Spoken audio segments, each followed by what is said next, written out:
کیا ہونے والا ہے؟ تحریر عمار چودھری۔ یہ سب کچھ کسی پلان کے تحت ہو رہا ہے یا پھر یہ ہونا ہی تھا؟ تاہم حالات کی سنگینی اس قدر بڑھ جائے گی شاید اس کا اندازہ کسی کو نہ ہو۔ کوئی علاقہ، کوئی دفتر، کوئی فیکٹری، کوئی دکان، کوئی گھر ایسا نہیں جہاں سیاسی معاملات پر تفریق نہ پائی جاتی ہو۔ بھائی بھائی کی بات سننے کو تیار نہیں، والدین اور بچے آپس میں جھگڑ رہے ہیں، دوست دوست کا گریبان کھینچ رہا ہے کیونکہ دوسرے کی بات سننے یا برداشت کرنے کا حوصلہ باقی نہیں رہا۔ ہر کسی کو لگتا ہے کہ بس وہی حق پر ہے، ہر کوئی فتوے جاری کر رہا ہے، ہر کوئی قاضی و منصف بنا بیٹھا ہے، ہر کسی کے پاس اپنے الزامات کو جسٹیفائی کرنے کا جواز موجود ہے۔ بالکل اسی طرح جس طرح جناح ہاؤس لاہور پر حملہ کرنے والے ایک نوجوان سے اینکر نے پوچھا کہ یہ ڈیکوریشن کی چیزیں کیوں اٹھا کر لے جا رہے ہو، تو اس نے جواب دیا یہ ہمارے ٹیکسوں کا پیسہ ہے، اس لیے ہمارا ان چیزوں پر پورا حق ہے۔ اس کے بعد بولنے یا پوچھنے کو کیا باقی رہ جاتا ہے؟ پکا ہوا کھانا، کپڑے، فرنیچر، حتیٰ کہ گھر میں موجود جانور اور پرندے تک نہیں چھوڑے گئے۔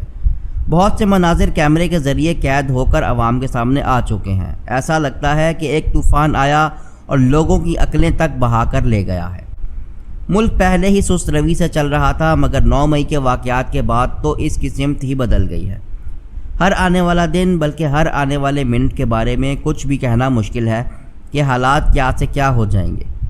کوئی فریق بھی ایک قدم پیچھے ہٹنے کو تیار نہیں۔ ہر کسی کی انا اس ملک کی سالمیت اور خود مختاری سے بلند ہو چکی ہے۔ اپنے محبوب لیڈر کی محبت میں لوگ اپنے ہی ملک، اپنے ہی گھر کو جلتا ہوا دیکھنا چاہتے ہیں، بلکہ اسے خود آگ لگا رہے ہیں۔ پاکستان کس قدر تیزی سے عالمی سطح پر تنہا ہو رہا ہے کسی کو اندازہ نہیں۔ گروہ بندی اور جتھا بندی اس حد تک بڑھ گئی ہے کہ لوگوں نے ایک دوسرے سے باتیں کرنا تک چھوڑ دی ہیں۔ ویسے بھی اس ملک میں لوگوں کے پاس بات کرنے کو سیاست کے سوا ہے بھی کیا؟ دفاتر، اسکول، کاروبار، ہر جگہ ایک دوسرے کے لیڈروں کے خلاف بحثیں جاری ہیں۔ ہر کوئی ایک دوسرے کو ملک کی تباہی کا ذمہ دار قرار دے رہا ہے۔ کوئی بھی ایسا نہیں جو خود ذرا سی بھی ذمہ داری لینے کو تیار ہو، جو یہ کہے کہ ہاں اس میں ہمارا بھی قصور ہے، ہمارے لیڈر کا فلاں فعل غلط تھا، فلاں اقدام کمزوری پر مبنی تھا۔ حق بات کرنے پر کوئی بھی تیار نہیں۔ عالمی برادری اور ادارے اس صورتحال پر بہت قریب سے نظر رکھے ہوئے ہیں۔ پاکستان کو تو چھوڑیں، دنیا کا کوئی جدید ملک بھی تنہا نہیں چل سکتا۔ اسے دوسرے ممالک کی مدد اور تعاون بہر صورت درکار ہوتی ہے۔ یہ دنیا کچھ لو اور کچھ دو کی بنیاد پر چل رہی ہے۔ کوئی ملک ایسا نہیں جو صرف دوسروں کو دے رہا ہو اور بدلے میں کچھ بھی وصول نہ کر رہا ہو۔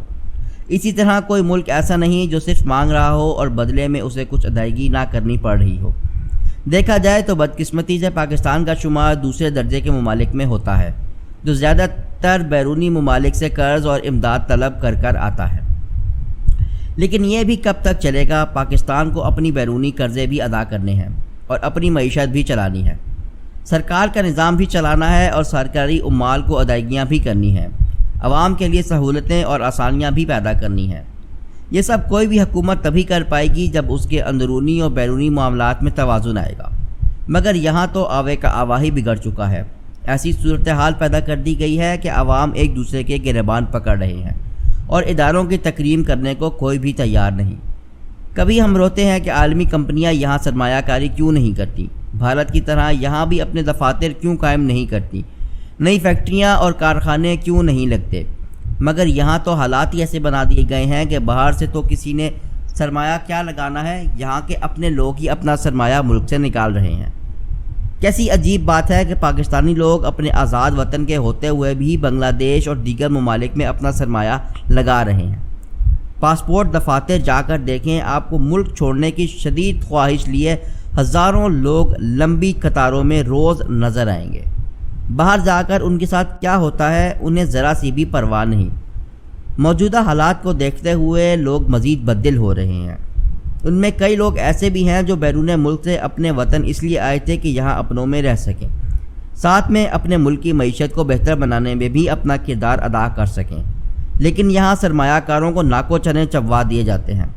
اوپر سے ہر ہفتے ہر مہینے کوئی نہ کوئی گھیراؤ، جلاؤ، دھرنا، جلوس اور امن و امان کے بگڑتے واقعات پیش آنے لگتے ہیں جو جلتی پر تیل کا کام کرتے جاتے ہیں۔ عجیب بھگدڑ مچی ہوئی ہے، ہر کوئی چیخ چلا رہا ہے۔ نہ کوئی کسی کو سن رہا ہے، نہ کوئی کسی کو سمجھنے کو تیار ہے۔ ہر کسی کی پوٹلی الزامات، دشنام ترازیوں سے بھری ہوئی ہے۔ ہر کسی کا سینہ بغض اور حسد سے بھرا ہوا ہے۔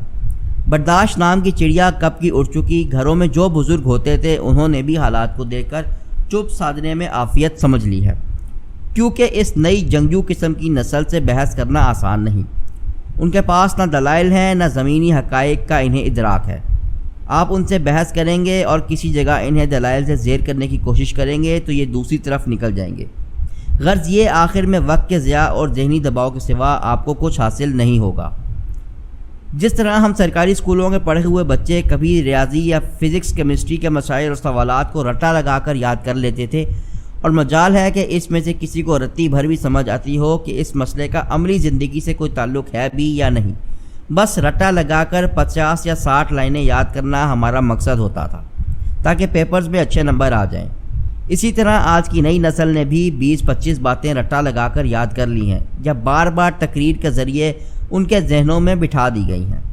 یہ ان 20-25 جملوں اور الزامات سے آگے سوچنے یا چلنے کو تیار نہیں، اور یہ اتنی خطرناک مہم ہے جس کا شاید اس مہم کے ماسٹر مائنڈز کو بھی اندازہ نہ ہو۔ پہلے ہم مذہبی عقائد میں تفریق دیکھتے تھے۔ 1980 اور 90 کی دہائی میں یہ چورن بہت بکتا تھا۔ فرقہ بازی اتنی بڑھ چکی تھی کہ ہر کوئی دوسرے کو دائرہ اسلام سے خارج سمجھنے لگا تھا۔ ایک دوسرے کے پیچھے نماز پڑھنا تو درکنار، ایک ساتھ میز پر بیٹھنا بھی گناہ سمجھا جاتا تھا۔ اب بھی کھیل وہی ہے، لیکن انداز تھوڑے بدل گئے ہیں۔ اب مذہب کی جگہ سیاست نے لے لی ہے۔ اگر آپ ایک سیاسی جماعت کے فالوور نہیں ہیں تو پھر آپ نہ پاکستانی ہیں، نہ محب وطن ہیں، اور نہ ہی باشعور ہیں۔ اگر آپ اپنی آنکھیں بند کر کے ایک خاص لیڈر کو فالو نہیں کرتے، اس اندھی تقلید میں غیر آئینی اقدامات اور قانون کو ہاتھ میں لینے کے لیے تیار نہیں ہوتے، تو پھر اس مخصوص طبقے کی نظر میں آپ غدار بھی ہیں اور وطن دشمن بھی۔ آنے والے چند دنوں میں کیا ہونے والا ہے، اس بے لگام سوچ اور شتر بے مہار قسم کے جذبات کو دیکھ کر حالات کا اندازہ لگانا کچھ مشکل نہیں۔